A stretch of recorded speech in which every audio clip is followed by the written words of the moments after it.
Apocalypse Now by Desutoria. Chapter 20.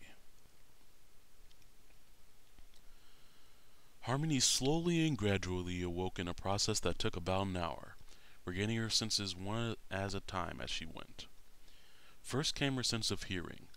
Some sort of noise had started the whole process, but she couldn't remember what it was. Now that she was awake, though, she became aware of every little noise in the room. The gentle humming of the lights, the creaking of the bed under her subtle shifts into position, her own breath, and possibly the breath of someone else. It was now that her full consciousness returned to her. Through closed eyelids she sensed an increased level of light in the room. She opened her eyes quickly. The room was fully visible thanks to the light entering through the window, but it was less than she'd expected. The sky outside had a red tint to it. It appeared to be very late in the day. Glancing over next to herself, she again became aware of Hideki's presence. A feeling of warmth and relief filled her as she realized that she hadn't dreamt the events of last night. In his sleep, he'd shifted away from her, and now seemed to be out cold. Harmony smiled and moved in closer to him, burying her head into his shoulder, her movement waking him up as well.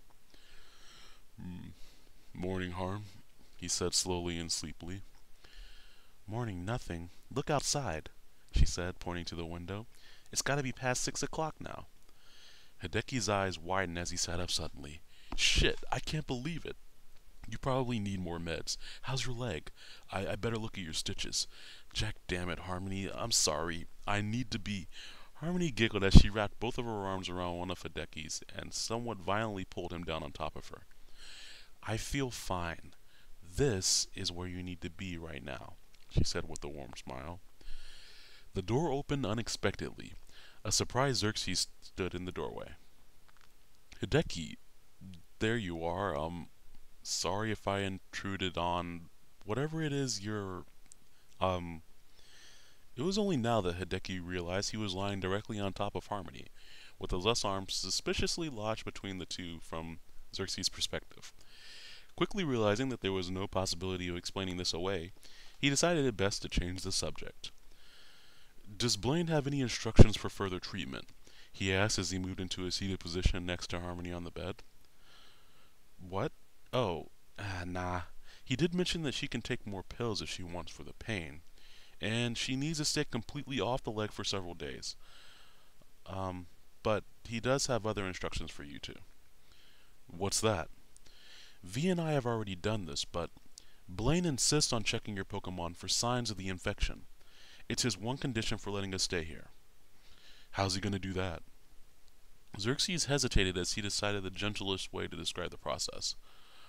"Well, he wants you to go to the arena here in the gym and release your Pokemon one at a time. If it's a zombie, it'll be put down." "Only fair, I guess," Harmony said. "I mean, that's the right thing to do if they've turned, regardless, right?" "I think so. Anyway, Hideki, go ahead and have yours checked if you would. Harmony, you can wait until you feel up to it." "I want to go now. I want to go with Hideki," she said. "I want to do this together. I'm already nervous just thinking about the possibility of—" She'd let her voice trail off as she looked to Hideki, who nodded his understanding and stood to help her get up. "Hideki, Harmony, please release your Pokemon one at a time," Blaine commanded from the other end of the battle arena. He had his Arcanine by his side ready to fire blast any zombified Pokemon into oblivion.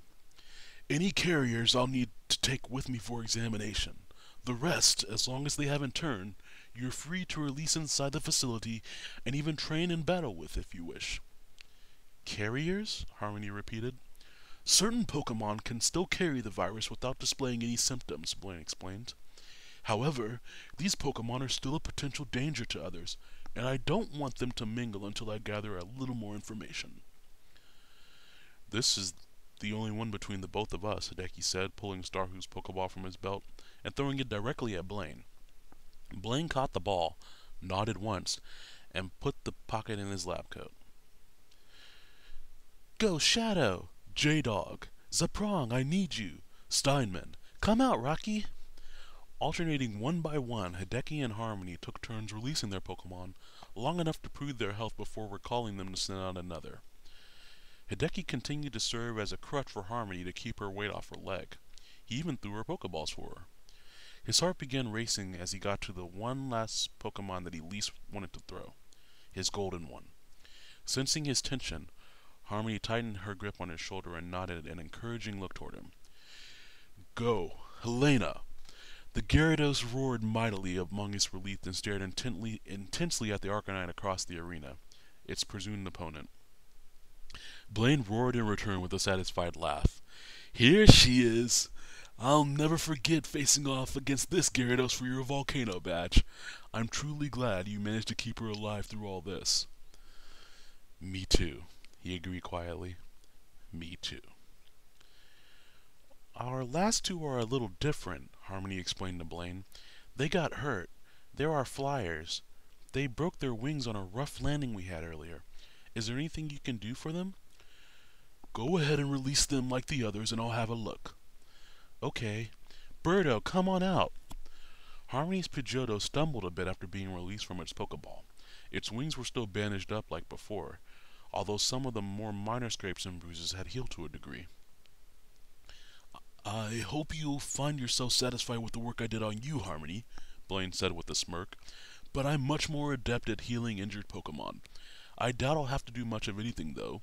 A healing machine should take care of this." "You have a healing machine?" Hideki and Harmony both asked at once. Blaine chuckled. "I do. At first, I thought it might cure the infection. My experiments proved that to be false, but it should still heal your birds." "Great! Let's go, Big Bird!" Hideki exclaimed as he threw his Fearo's ball. Big Bird collapsed instantly upon its relief, a lifeless lump on the floor of the gym. "Oh no, Hideki. His injuries must have been worse than... I'm so sorry." "Fearo!" Hideki got that sinking feeling again as he saw his Pokemon slowly rise. It turned to face the two trainers, unmoving. "Arcanine, use fire! Wait!" Hideki protested. "He's not. He can't be... Birdo got the same exposure and she's... Fear!" The bird darted straight at Harmony with an alarming speed. In one fluid spin, Hideki positioned himself into an embrace of Harmony, serving as a human shield from the Fearo's sharp beak. "Arcanine, now!" Big Bird's already fractured beak shattered upon impact with Hideki's back, causing nothing more than a small tear in his shirt. Hideki instinctively lifted a leg and kicked the Fearo hard, making it stumble away from he and Harmony, just in time for the powerful wave of fire to incinerate its dried, rotten flesh, at a safe distance away from the two. "Harmony," he parted. "You all right? I didn't bump your leg, did I? Check your stitches." "What? Of course I'm all right. What about you?" "Just a nick. I think his beak was broken. I'm fine." "Harmony!" Blaine called from across the room, now walking toward the two. "You said your Pidgeotto had the same exposure as his Fearo, correct?" That's right." "Have you lost any Pokemon at any point to this virus?" "No, I haven't." "She's the only one who hasn't," Hideki noted. Blaine extended an arm. "Harmony, I'm going to need to examine all your other Pokemon too, in that case." "What? No, they're not infected. I won't let you..." "Relax, please. I promise not to do anything to harm them. I just need to examine them for research purposes. If I'm right, they may hold the key to stopping this." "Wait, what?" Hideki asked. "If her Pokemon are immune, it would confirm my theory. I think I know where this all came from, and I think I know how to prevent its spread." Hideki and Harmony both gave Blaine the same puzzled look. Blaine sighed. "I suppose I should tell you all the story, but not until after I've tested them for sure. Harmony, please, you have my word they will be returned to you in perfect shape. I'll heal your Pidgeotto too." Harmony looked at Hideki, who nodded his approval. Reluctantly, she turned all of her Pokeballs over to Blaine.